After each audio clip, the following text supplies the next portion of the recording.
Muchas gracias. Mi nombre es Feliciano Callisaya Mamani, estudiante de la Universidad Aquino Bolivia, UDABOL, de la carrera Liderazgo Pastoral de octavo semestre. Y voy a compartir el contenido de los World Papers como número 7, 8, 9 y 10. World Papers número 7. Y con el título La música y la evangelización. El cristiano comprometido, a quien Dios le ha dado un don como el de la música, siente la necesidad y la obligación de proclamar a Cristo, de manera que aquellos que escuchen su canto y su interpretación es un instrumento en una obra musical o simplemente en un fragmento de la letra de una canción, puedan sentir el llamado que Dios está haciendo para que Él haga su obra. Es también importante tener un espíritu de evangelizador, capaz de vencer cualquier obstáculo que se presente. Debemos ser conscientes de que no siempre vamos a ser escuchados con la misma devoción, que en algunos momentos seremos criticados y acusados. Pero si queremos servir a Dios, debemos prepararnos para la prueba. Eso nos habla el libro de Eclesiastés capítulo 2, versos 1. Debemos poner música en las actividades. La música llama y refuerza la atención. La música es respaldada la alabanza. La música ayuda a recordar versículos o pasajes. Y también la música es un buen recurso para memorizar, recordar mucho mejor que el Espíritu Santo podrá traérselas a la mente cuando lo considere necesario. La inspiración en la música. La música se debe convertir en oración personal y compartida en respuesta del hombre a Dios, en gozo de su presencia, en alabanza de su gloria. El camino hacia Dios y compartir con Él debe ser para adorar, alabar a Dios, demostrar alegría, como medio de comunicación con Dios, como medio para que Dios se manifieste, agradecer a Dios y para evangelizar con propósito. Y también quiero compartir como World Papers número 8. Quiero hablar de la consejería bíblica y las 8 cosas que debe saber.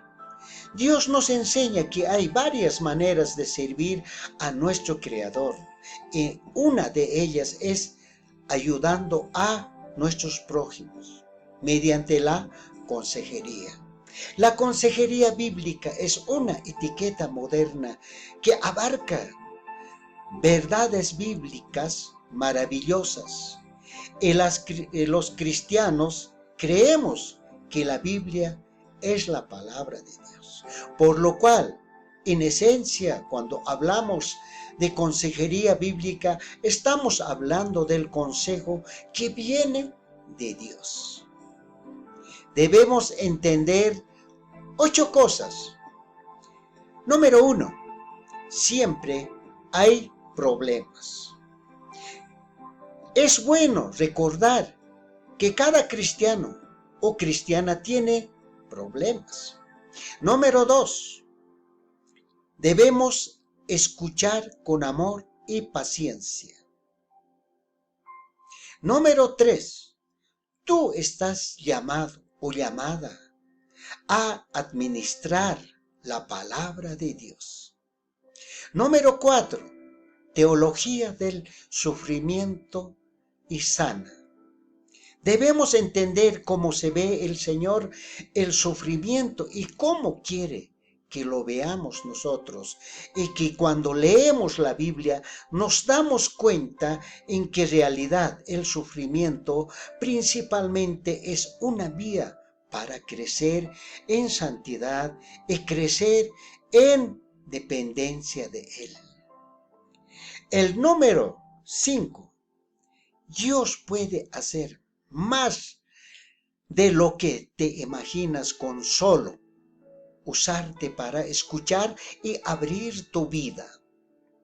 El número 6, y nos dice, la madurez o el crecimiento de cada persona depende de Dios. Dios actúa en las personas a lo largo de la vida, más allá del tiempo en el que vas a estar presente. También quiero hablar números 7. La consejería bíblica también se edifica al consejero. Nos reta a ser mejores amigos, es decir, la verdad en amor, y a ser pacientes y amar a pesar de lo que no estemos sacando ventaja de esa relación. El número 8. La consejería bíblica no está en contra de todas estas ramas de la psicología, sino que discierne los aspectos redimibles de la psicología, especialmente las áreas de investigación e estudio del comportamiento humano.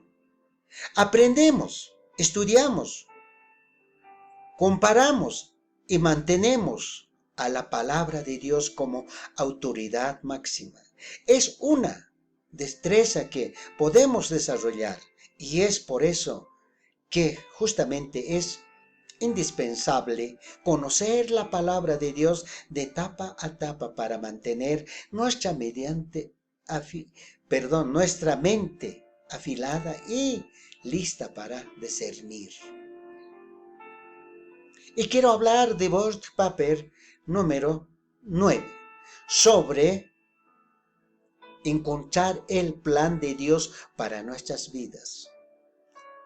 El versículo clave, ¿qué haré, Señor? Eso nos habla en Hechos capítulo 22, versos 10, que dice, ¿qué haré, Señor? El Señor me dijo, levántate y ve a Damasco, y allí se te dirá todo lo que está ordenado que hagas. Basaremos este estudio en la pregunta de Saulo de Tarso en el momento mismo de su nuevo nacimiento. ¿Qué haré, Señor? Es muy importante. El Señor tiene un plan y propósito definido para cada uno de sus hijos. Hay 3 poderosas razones para creer que es así. Primero, es razonable esperarlo. Dios es un Dios de orden y metódico. Número 2, concuerda con la experiencia. Piense en Abraham, Moisés, David, Isaías y Jeremías y Pablo. Número 3, la palabra de Dios lo enseña. Mire Efesios capítulo 2, versos 10. Note las siguientes 3 características del plan de Dios para nuestras vidas. Es un plan personal, es un plan perfecto, es un plan práctico. Las cosas más importantes de la vida es, por tanto, descubrir el plan y propósito que Dios para nuestra vida. Entramos en el plan de Dios cuando aceptamos y reconocemos a Jesucristo como nuestro Señor y Salvador. Pasamos a descubrir y a continuar en el plan de Dios mediante nuestra sumisión diaria a Él y a su voluntad revelada. Y también descubrimiento de la voluntad de Dios requiere 4 cosas. Comunión con Él en oración, estudiando y profundizando en su palabra, y obediencia pronta y incondicional, y confianza completa y tácita. Podemos